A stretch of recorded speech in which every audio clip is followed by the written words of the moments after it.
tal? Bienvenidos. Las reformas constitucionales de 2011 pusieron a México a la vanguardia en materia de derechos humanos. Hoy en día, todas las autoridades están obligadas a promover, respetar, proteger y garantizar los derechos humanos contenidos en la Constitución y los tratados internacionales. El artículo primero constitucional establece el principio pro persona para que en los casos en que se puedan aplicar dos o más normas jurídicas, el juez elija aquella que dé mayor protección a los titulares de un derecho humano. Hoy, a 5 años de estas reformas, haremos un balance y conoceremos los programas de capacitación del Instituto de la Judicatura Federal. Soy Verónica González, comenzamos.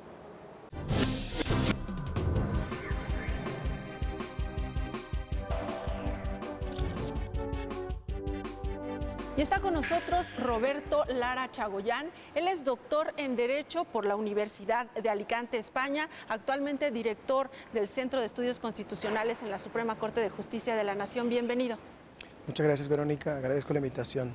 Pues estamos a punto de cumplirse 5 años de la reforma que se realizó en junio de 2011 en materia de derechos humanos, esta reforma que posicionó a nuestro país a la vanguardia en esta materia. Me gustaría iniciar la charla para que nos comentaras qué impacto han tenido estas reformas en el quehacer jurisdiccional, en la tarea de los jueces. Bueno, efectivamente ha sido una reforma de gran envergadura, muy importante en términos normativos para el comportamiento y para el trabajo de los jueces. Y me parece que los resultados están dándose muy poco a poco. Se trata de una curva de aprendizaje, porque no es simplemente una reforma que venga automáticamente a cambiar las cosas. Es un cambio de un calado más profundo, es un cambio cultural, de mentalidad de los jueces. Los jueces mexicanos, eso se sabe y creo que nadie lo podría negar, o casi nadie lo podría negar, han estado trabajando y han estado aprendiendo y viviendo el derecho desde lo que se conoce como formalismo jurídico, es decir, desde una tradición teórica y filosófica del derecho en la que lo que priva son las reglas escritas, las reglas que están en la ley, lo que algunos llaman un poco peyorativamente el legalismo, ¿no? Y esta reforma tiene un impacto en ese tipo de concepciones del derecho porque introduce otro tipo de materiales que ya no son estrictamente reglas, sino que son principios. Y se requiere otra forma de razonamiento y yo diría inclusive otra forma de concepción del derecho, ¿no? Eso es un tema que la reforma no garantiza. Ese cambio no lo garantiza la reforma. Lo garantiza más bien la capacitación, el trabajo que se hace con los jueces, con el cambio de paradigma, como se dice ahora, quizás exageradamente, ¿no? Y por supuesto en las nuevas generaciones. No podemos esperar que una simple reforma o un cambio de palabras en la reforma puedan moldear y cambiar, digamos, como se dice vulgarmente, el chip de los jueces para que el día de mañana o para que actualmente hagan razonamientos con principios, ponderaciones, principio de proporcionalidad, de forma tal que se parezcan o se asemejen a otras tradiciones jurídicas del mundo, ¿no? Que han trabajado, tienen más tiempo trabajando con este tipo de modelos.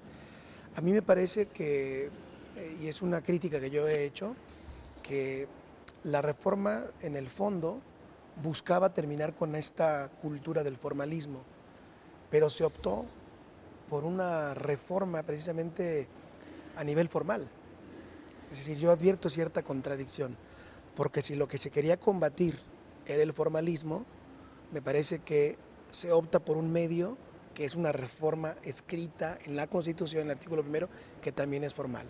Por lo tanto, la mentalidad de los jueces, de la mayoría de ellos, por supuesto que hay honrosas excepciones, siguen pensando en la letra de la ley o en la letra de la Constitución. Y entonces entienden la reforma en clave formalista, cuando deben entenderla en una clave diferente. ¿Cómo ves tú o qué opinas sobre esta parte de la interpretación de las normas, ¿no?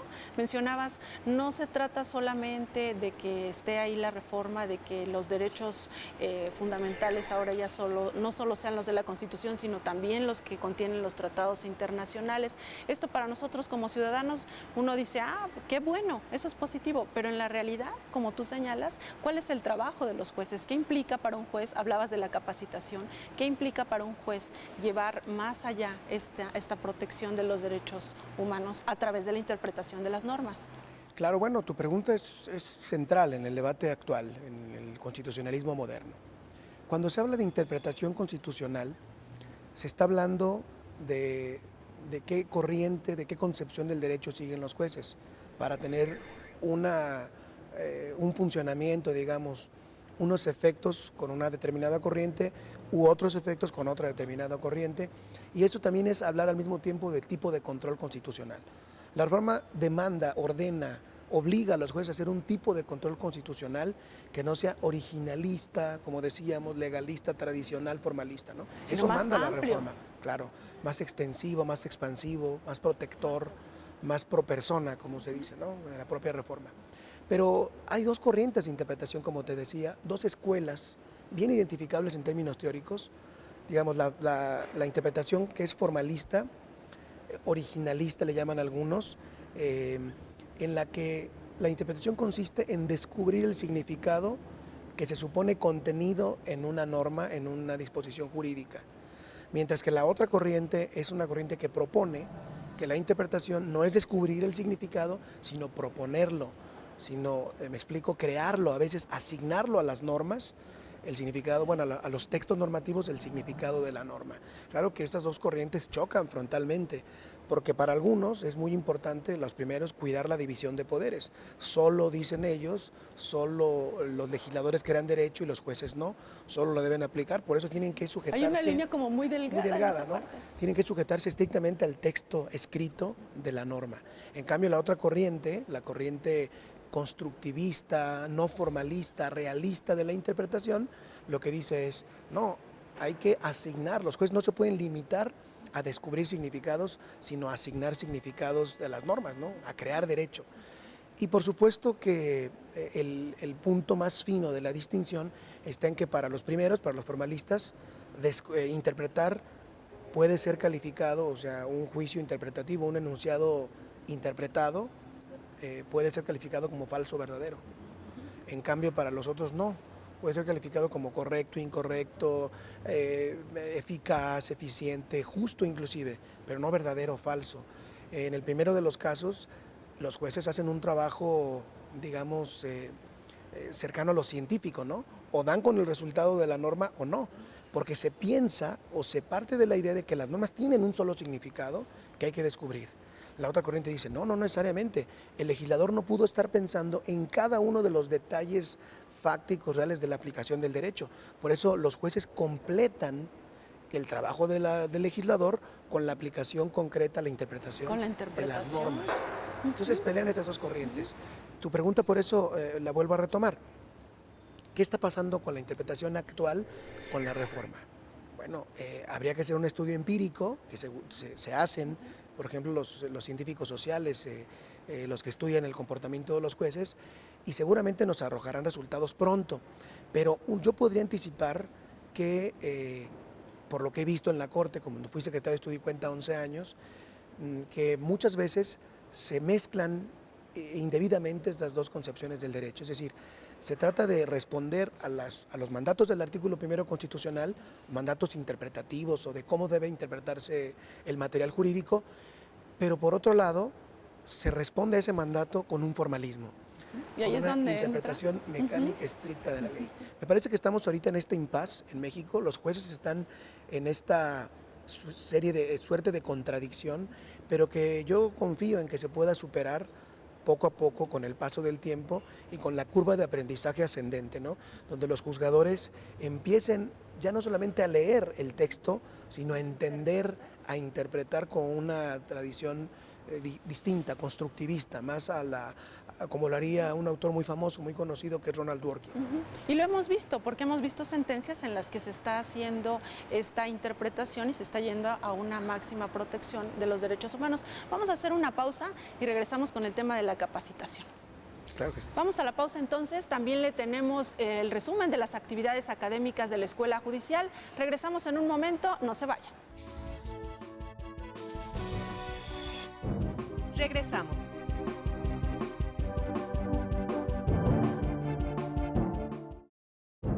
Continuamos. Antes de retomar nuestra charla con el doctor Lara Chagoyán, echemos un vistazo a las actividades académicas de la Escuela Judicial.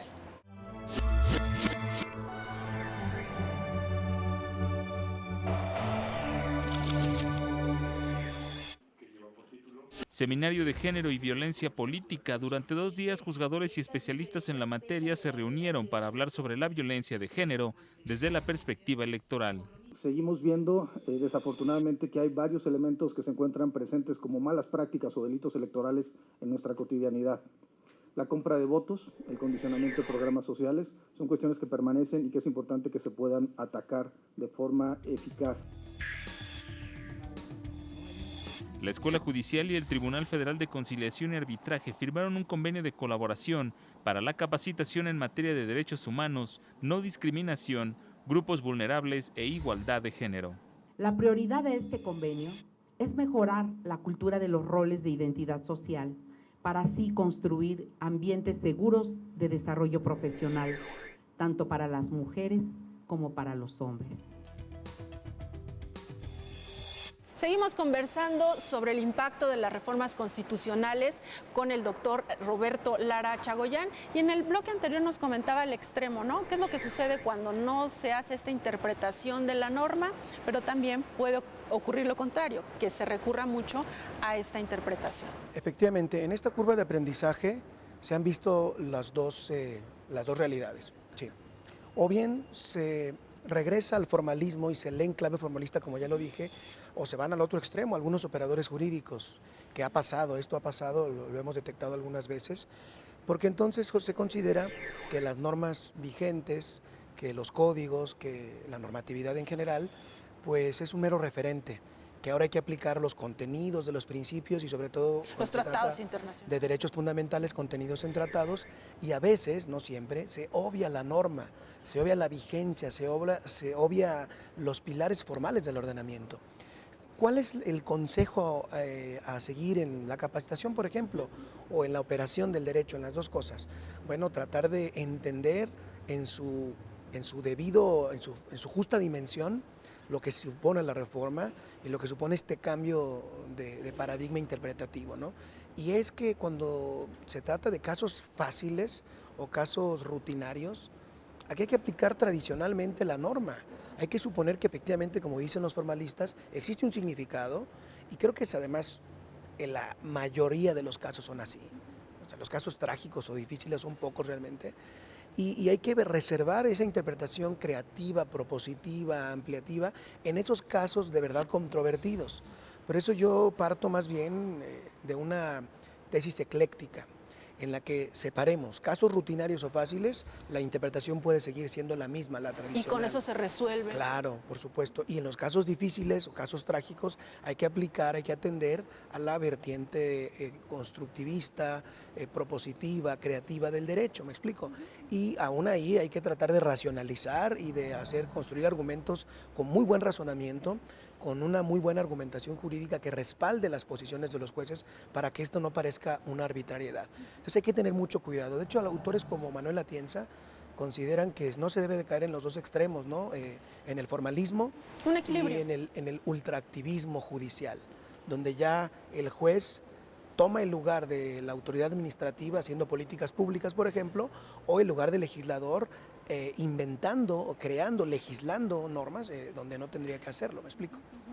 En todo esto, para lograr este equilibrio, sin duda, y ya lo mencionabas, la capacitación es fundamental.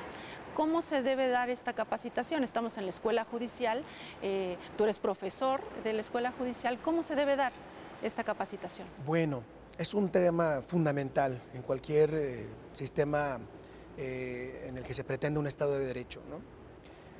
Escuché yo una vez a un profesor argentino que se llama Martín Bomer, una frase que me gustó, y él dice: tenemos que sacar el derecho de los códigos. Y se refería mucho el profesor Bomer a la capacitación.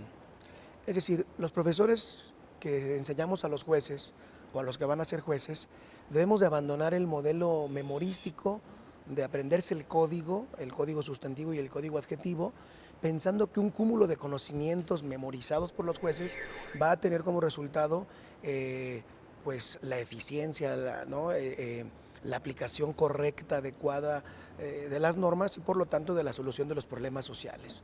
Sabemos que esto no es así. En la capacitación somos responsables los capacitadores, los profesores, de aproximar el derecho fuera de los códigos. ¿Y cómo es esto de fuera de los códigos? Bueno, los juristas, operadores del derecho, tienen que entender que los códigos son solamente la fuente del derecho, pero no son el derecho. La interpretación, la argumentación consiste en darle sentido a esos materiales contenidos en las fuentes. ¿Me explico? Y no pensar que la fuente y el derecho son lo mismo. Por lo tanto, se requiere herramientas intelectuales específicas para saber leer un código, para saber extraer el contenido, para saber armonizar o integrar una premisa normativa en un razonamiento, para poder probar la premisa fáctica o darla por cierta, antes de armar el último paso, que es el famoso silogismo judicial. ¿Me explico? Entonces, los profesores de cualquier materia, los de civil, los de constitucional, los de penal, los de laboral, los de metodología o de argumentación jurídica, tenemos que hacer todo ese trabajo para cambiar la enseñanza tradicional de códigos y leyes por conceptos, concepciones, corrientes, contrastes, interpretaciones, ponderaciones, etcétera. Y en estos casos, el análisis de casos prácticos resulta más útil. Pero por supuesto que sí. Y lo podemos nosotros comparar con el vecino del norte, ¿no? En Estados Unidos la formación tradicional desde el siglo XIX es famosa precisamente por el case method que utilizan ellos, ¿no? Que inicia precisamente en la Universidad de Harvard con un abogado que se llamaba Langdell. Con este modelo de Langdell, del case method, los estudiantes aprenden a razonar el derecho a partir del caso concreto. No aprenden las fuentes de memoria para resolver el caso, sino que es al revés. Gracias a que tienen que resolver un caso en las aulas universitarias, tienen que proponer la respuesta del derecho, se ven obligados a argumentar de manera natural. Me parece que los jueces o en la capacitación en esta escuela tendríamos que optar por un modelo similar, un modelo en el que además aquí los jueces que están capacitados ya pasaron la carrera, claro. Ya se saben el Código Penal y el Código Civil. Eso suponemos, ¿no?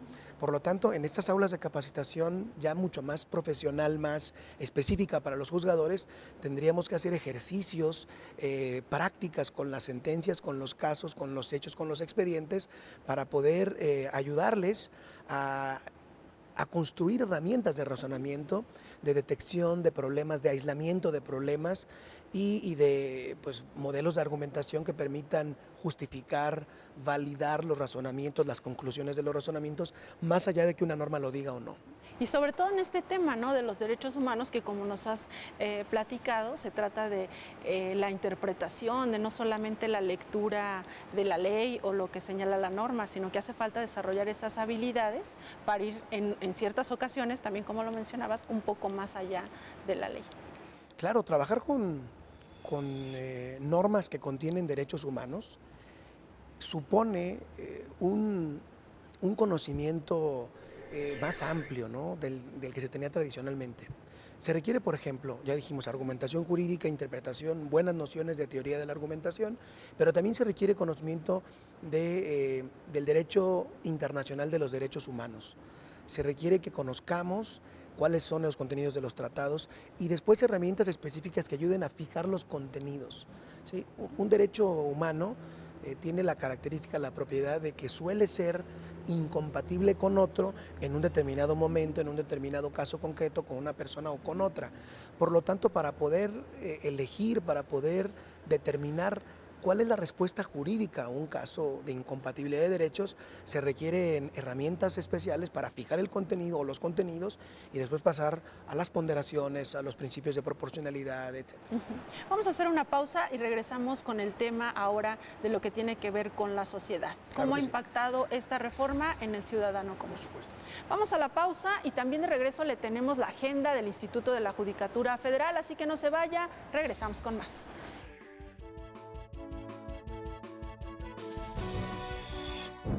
Regresamos.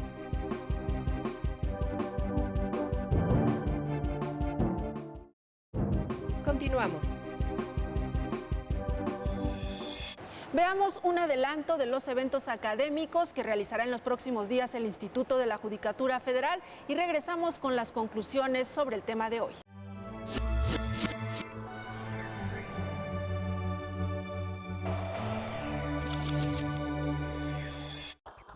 Ciclo de conferencias sobre argumentación jurídica. La cita es el lunes 23 de mayo a las 10:30 horas en la extensión Netzahualcóyotl de la Escuela Judicial. Ángeles Ródenas Calatayud, catedrática de la Universidad de Alicante, España, presentará el tema Principios para una teoría argumentativa del derecho.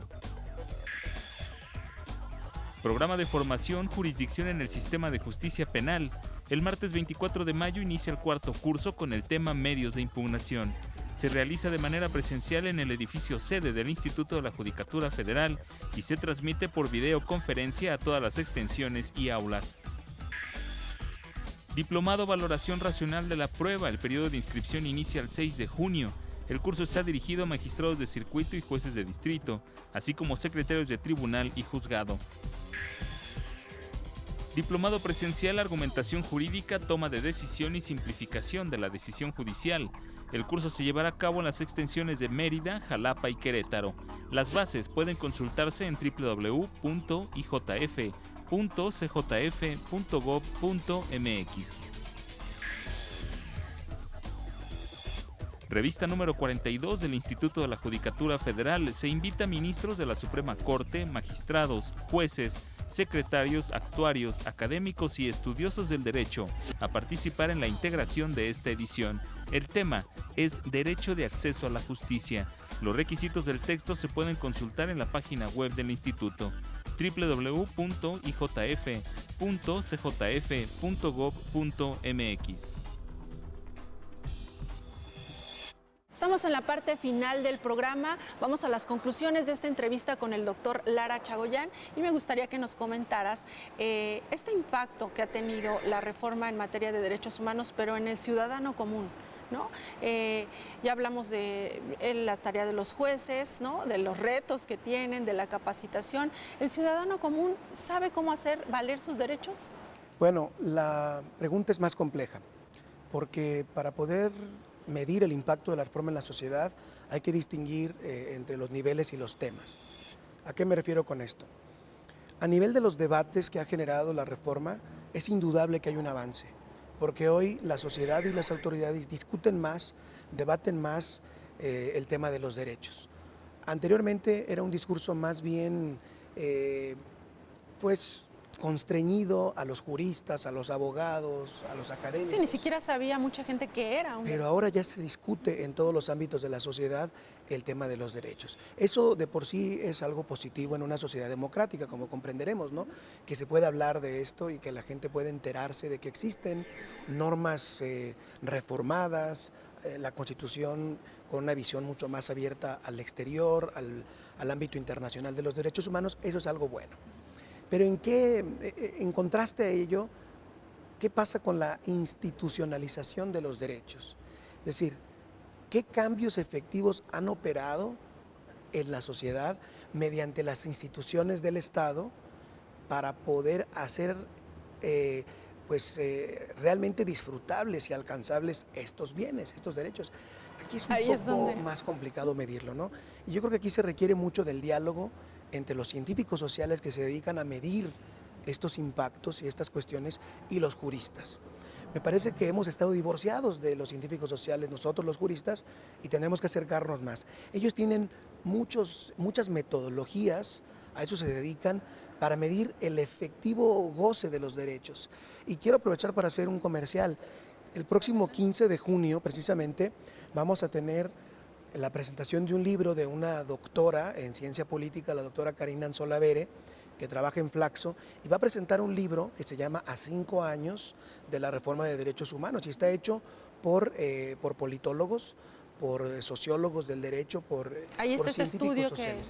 Y va a ser ahí en el Centro de Estudios Constitucionales de la Suprema Corte de Justicia el día miércoles 15 de junio de este año. Ahí vamos a poder tener una gran oportunidad de escuchar a los científicos sociales que están más enfocados a medir el efectivo goce de los derechos. Volviendo a la pregunta, a ver, yo otra vez haría otra separación. En cuanto a derechos de seguridad social, de seguridad, más bien seguridad jurídica, es decir, estos derechos que tienen que ver con el debido proceso, yo creo que el avance es considerable y es significativo, tanto en la sociedad como en las autoridades. La Suprema Corte de Justicia en los últimos años ha emitido importantes y yo diría valientes resoluciones, por ejemplo en materia de tortura. que antes no se habían emitido.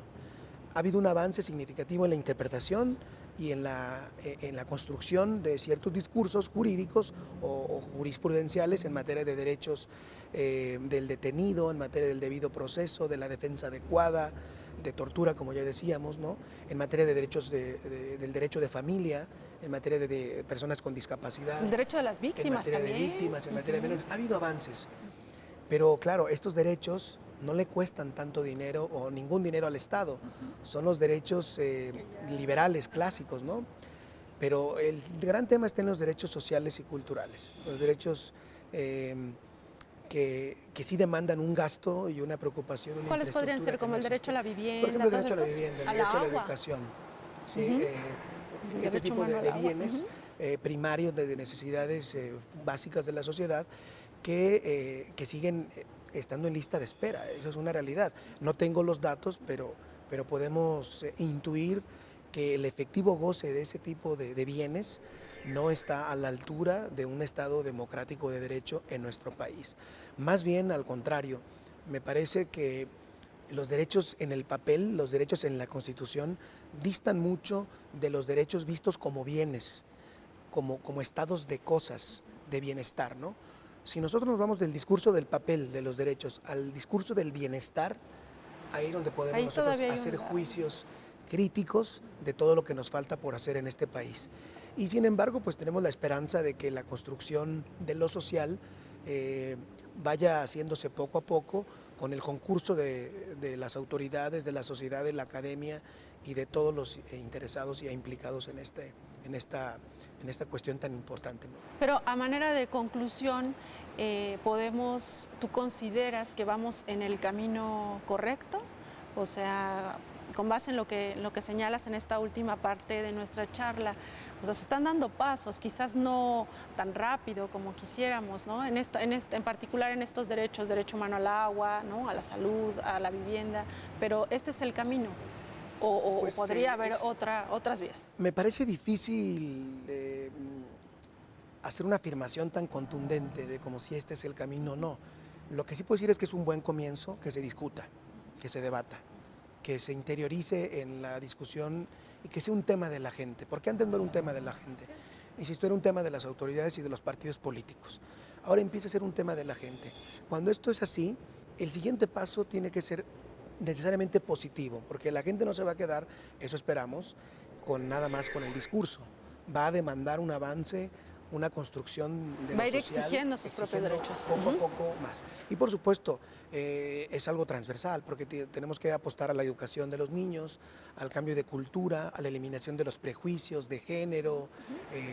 A la capacitación permanente de los jueces, de los operadores, no solo los jueces, los abogados. Exactamente. Y un tema fundamental que es la cultura de la igualdad, de la que todavía no podemos decir que estamos en ella, ¿no? En México tenemos una cultura de la desigualdad que se construye día a día en todos los niveles sociales, soy distinto porque tengo más, soy distinto porque sé más que tú, etc.